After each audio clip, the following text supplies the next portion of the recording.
Well, everybody, what did you think? First game, exhibition game, West Texas A&M, a team that is a veteran team, and I think we saw what I think we thought we were going to saw, right? Okay, so maybe not. Some of you probably thought we were going to see a different outcome for that game. I thought we would win the game going into it, but I did think it would be close.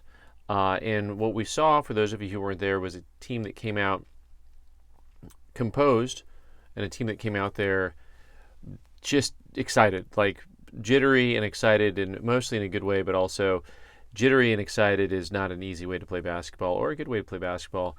The U of A had a lot of turnovers early on, and also we gave them a lot of open looks in the first half, especially.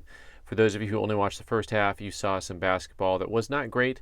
If you only watched the fourth quarter, you thought, wow, we're going to dominate some people if we don't have a 15-point deficit going into the fourth quarter.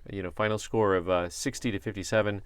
We were down 11-20 at the end of the first quarter, 21-33 at the end at half, 37-52 at the end of Q3. So obviously, coach is going to have a lot to work on. I was really intrigued by her comments after the game. She's super intense, of course, as always. She was saying it was good for us to get punched in the nose and see how we react. Always true. I think I don't know internally if they had plans or expectations, but when you have a team that's composed of a whole bunch of players that haven't played together before, you're probably going to have results similar to this early on in the season. I think what's good is you saw the team start to play more like a team into the fourth quarter. We saw a lot of, I think, like one-on-one on our end, especially it seemed like in the second and third quarter, and it turned into a lot of open shots at the other end for the other team. Fortunately, they didn't capitalize on all the open shots that they had. They did start to miss some shots, which was really good for the University of Arizona, as we made an intense and crazy comeback. Holding a team to 60, by the way, is a good number. I was really concerned after we gave up 20 in the first quarter. That's not a good number to give up in a quarter at all. So what did you guys see on the court? What did we see on the court? Player by player, I'm going to run down. Our team is composed mostly of guards. A lot of them are not that big of guards, and I think they may have hedged the numbers on a couple of these, but Michaela Purdue. So she was 1 for 12, and so one of the things that was, when I was watching, I thought I was concerned about her shot selection. But also, coach says she's not going to go 1 for 12. She's going to make those shots. And I'm like, okay, coach knows that. I'm good with that. Like every shooter has an off night. It's a real thing. She played a lot of the game, and so I think you're going to see a 3 or 4 really heavy guard rotation. It looks like you're already going to see some, I don't want to say depth issues, but I don't know how much, because we're not pressing the whole game. It's not an Adia Barnes kind of look. But I don't know how much some of the other kids are going to play. Next up, Cameron Kitchen.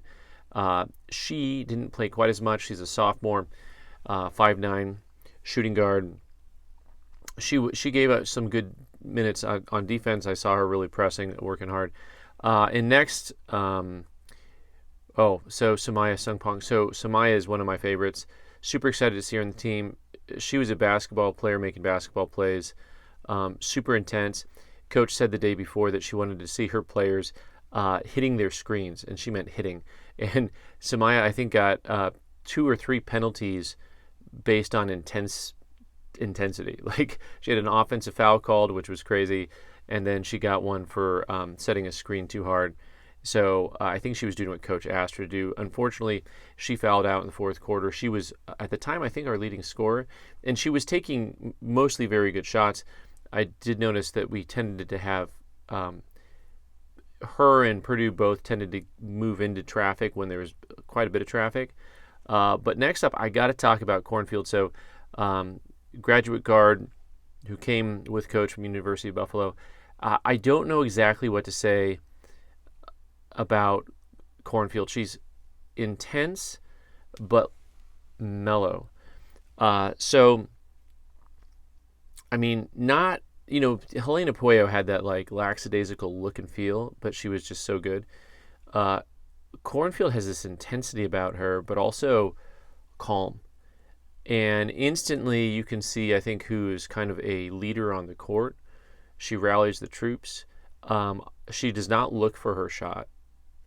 She looks like she can get around most defenders if she needs to or wants to, but she waits until there's an open lane. She's not driving into four people, so she plays pretty smart.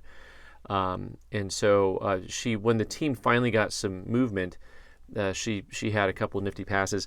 I will say that I think we had less than 10 assists, and that's not good, especially for a team that should be, if you're guard heavy, you should be moving the ball.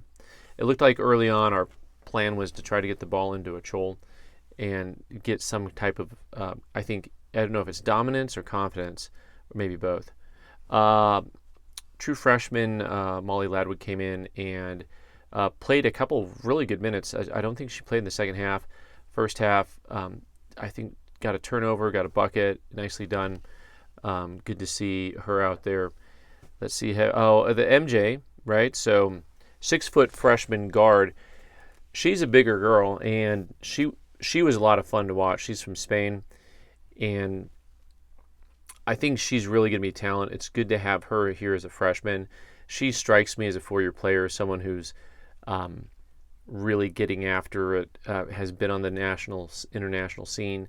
These kids that play for their international teams I always find to be very competitive, very smart, and you could see that in her. And it's good to have someone playing at the guard at 6 foot who can stretch the floor a little bit and hopefully rebound. Rebounding was an issue. We got out-rebounded. I know that we're smaller, but also I think generally our team defended better when we went smaller, but we kind of had to rebound by committee. In the first half, we were trying to figure out how to defend in the post. We saw our guards doubling down a lot, which actually turned into a lot of their open shots.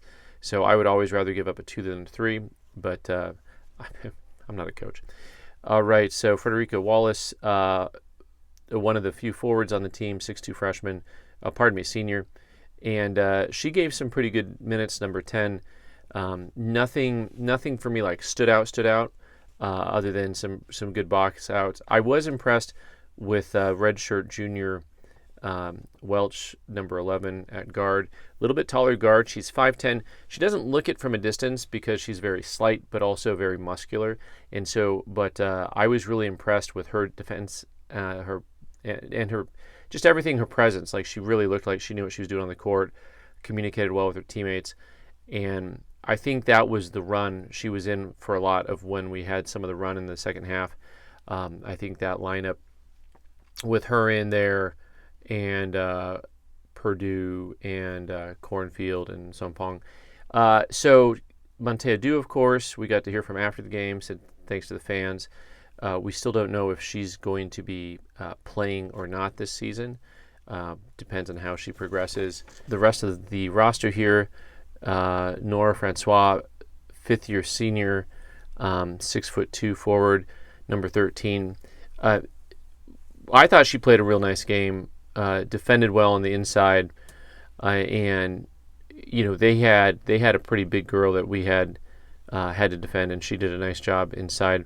And then I think for both Adebanjo Blessing and Margot Achol, both of them, I feel like, so Blessing's a sophomore, Achol's a junior.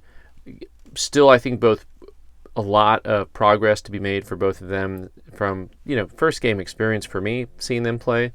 We really tried to get the ball into Achol because she's 6'7", and that was difficult because the other team was very good at swarming the ball, and if she got the ball and kept it down low, they were knocking it out of her hands, and the other team had a game plan for that. And so it is good to have a 6'7" person out there, and she definitely is able to get some rebounds for us, and I think she can be a pretty good offensive weapon if she gets the ball in the right position. And lastly, the true freshman, 6'1", Denia Trammell. She, number 33, really stood out, I think, as a true freshman coming in and playing some really solid minutes. The hustle level was really high for both of those forwards, for her and Francois. I saw them near the end of the game really making some distance across the court to try to put some pressure on the defense. We went to a trapping zone, full court trapping zone defense the last, like, very, very last part of the game, and it looked to be fairly effective. I'm curious to see if coach starts to move more towards a little bit more full court pressure when we can. So all in all, a pretty good start to a season. I know a lot of people are going to be bummed losing to a D2 school in an exhibition game, but that's a school that plays tough, is experienced, and I think that if we play like we did into that third, fourth quarter area, you just saw a level of improvement in, like, click, click, click. You start to get the pieces put together. I think this team definitely has the ability to surprise some people. I will say that originally I had said, let's see if we can get to an 8-3 record coming out of the preseason, and 8-3 I think would be pretty good. Like, I'm feeling like I might move it to 7-4, but 8-3, I think that would be a really good look for this team coming out of the preseason. So, anyways, let me know your thoughts. Thanks for being here, and I will catch you next time.